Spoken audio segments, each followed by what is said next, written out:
مگر انہیں اس بات کا شعور ہی نہیں ہے کہ ہم خود پھنس رہے ہیں. استغفراللہ. وَإِذَا جَاءَتْهُمْ آيَةٌ قَالُوا لَن نُؤْمِنَ حَتَّى نُؤْتَىٰ مِثْلَ مَا أُوتِيَ رُسُلُ اللَّهِ اللَّهُ أَعْلَمُ حَيْثُ يَجْعَلُ رِسَالَتَهُ سَيُصِيبُ الَّذِينَ أَجْرَمُوا صَغَارٌ عِندَ اللَّهِ وَعَذَابٌ شَدِيدٌ بِمَا كَانُوا يَمْكُرُونَ. جب ان کے سامنے کوئی آیات آتی ہے تو وہ کہتے ہیں ہم نہ مانیں گے جب تک کہ وہ چیز خود ہم کو نہ دی جائے. مطلب یہ ہے کہ نبی صلی اللہ علیہ وآلہ وسلم پر جب آیاتیں نازل ہوتی تھیں تو وہ نہیں مانتے تھے. وہ کہتے تھے جس طرح آپ کے پاس آیاتیں آتی ہیں ہمارے پاس بھی ہے. ہم عام لوگ آیاتوں کے یعنی برداشت کرنے کی قوت ہے ہمارے اندر یا وہی برداشت کرنے کی قوت ہے؟ آپ صلی اللہ علیہ وآلہ وسلم کو تو تیار کیا گیا تھا. آپ کے تو آپریشن بھی ہوئے تھے. یعنی آپ کو تو خصوصی بنایا گیا تھا نا آیتوں کے واسطے. لیکن عام جو گناہ گار ہے وہ تو نہیں برداشت کر سکتے نا یہ چیزیں. جب ان کے سامنے کوئی آیات آتی ہے تو وہ لوگ کہتے ہیں ہم نہ مانیں گے جب تک کہ وہ چیز خود ہم کو نہ دی جائے جو اللہ کے رسولوں کو دی گئی ہے. رسول اور تم برابر ہو سکتے ہو؟ تو اللہ زیادہ بہتر جانتا ہے کہ اپنی پیغمبری کا کام کیسے لے اور کس طرح لے. یعنی اللہ زیادہ جانتا ہے نا کہ کس کو علم دوں کس کو نہ دوں, کس کے ساتھ رابطہ رکھوں کس کے ساتھ نہ رکھوں. تو یہ زیادہ بہتر اللہ جانتا ہے نا, ہم تو نہیں جانتے نا.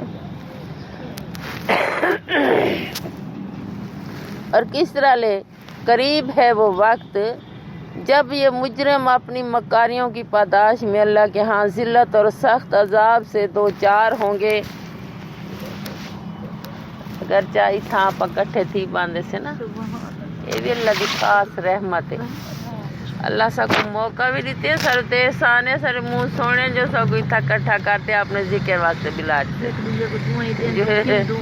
سبحان اللہ. میں تہیں گال دوتی اگر سجدے کروں نا سا وہ بھی تھوڑے انہاں دے گھاری تہن بے تہن اساں کوئی زیادہ معتبر ہوں جو قرآن دے تو سب کوئی تھا بلاتے سے ایک پیر القرآن جگہ نہیں کرو. سبحان اللہ و بحمدہ.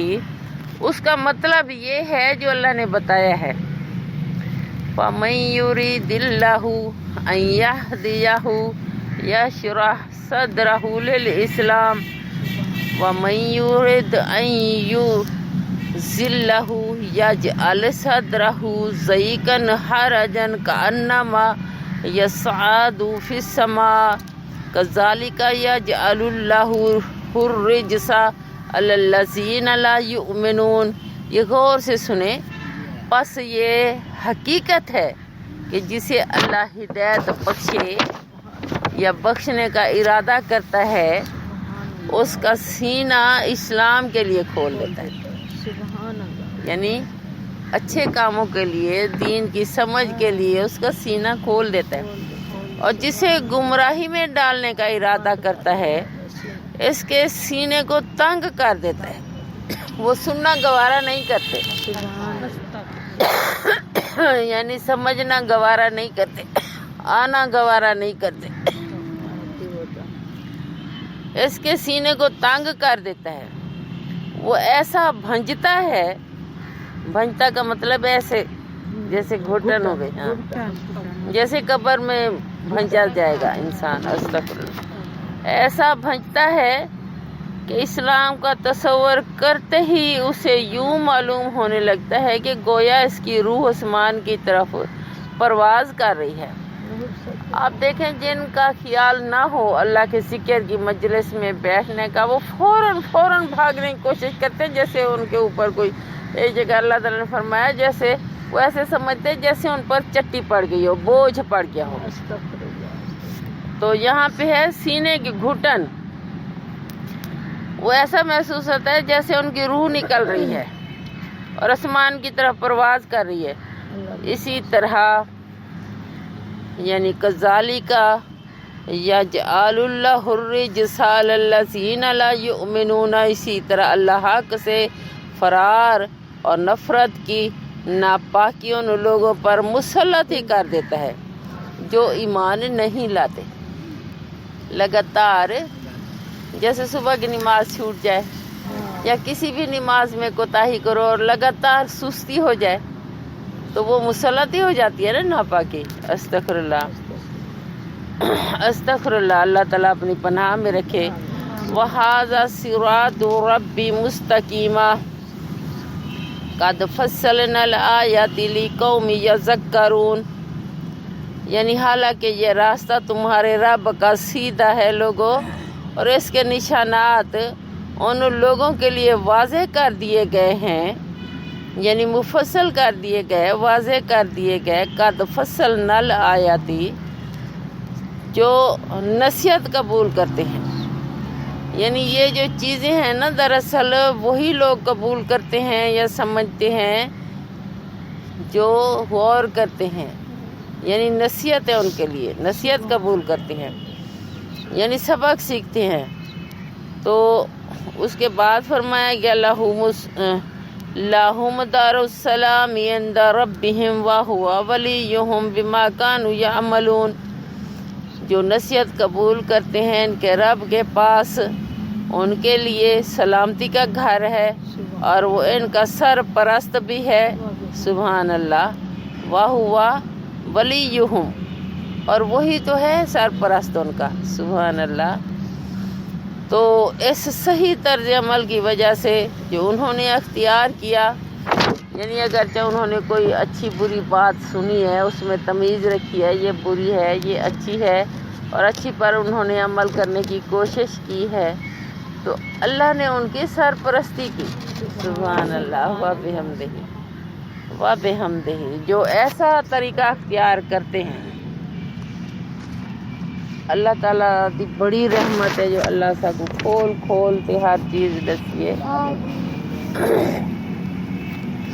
اگر چار نہ دسیا تو میں کیا کروں؟ یہاں پہ ختم کرتے ہیں۔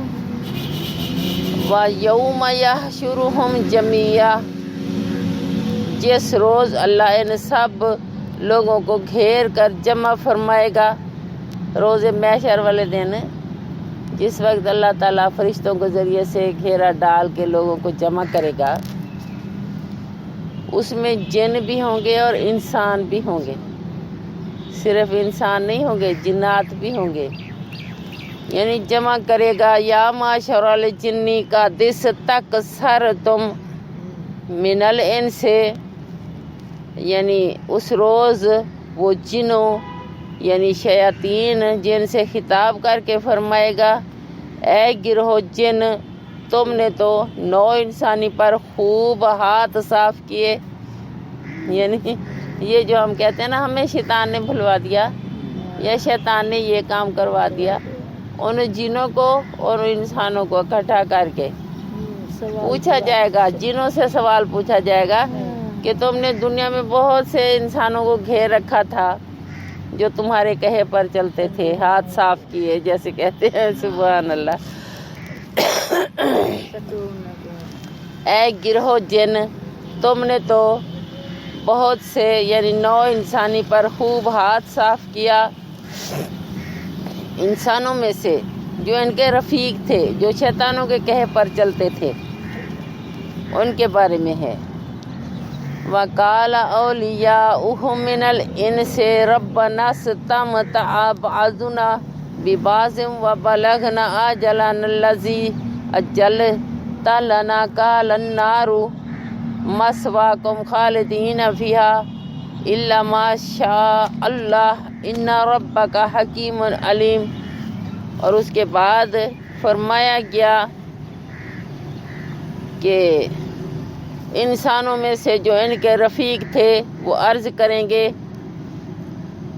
اے ہمارے پروردگار، ہم میں سے ہر ایک نے یعنی دوسرے کو خوب استعمال کیا، یعنی جنہوں نے انسانوں کو، انسانوں نے جنوں کو۔ اب ہم اس وقت پر آ پہنچے ہیں جو آپ نے ہمارے لیے مقرر کر دیا تھا وہ بھی اور ہم بھی اس وقت میں آ پہنچے ہیں۔ اللہ فرمائے گا اچھا اب آگ تمہارا ٹھکانہ ہے، اس میں تم ہمیشہ رہو گے۔ استغفر اللہ۔